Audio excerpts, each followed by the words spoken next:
qaleelkana sabab badanaa keeno screen isku aad loo isticmaalo hurdiyarada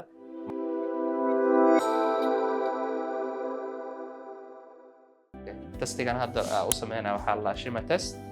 waa test lagu ogaado levelka ay gaarsan tahay dryness-ka qofka saddex level oo kala leeyahay oo ah severe dry moderate dry iyo mild dry eye so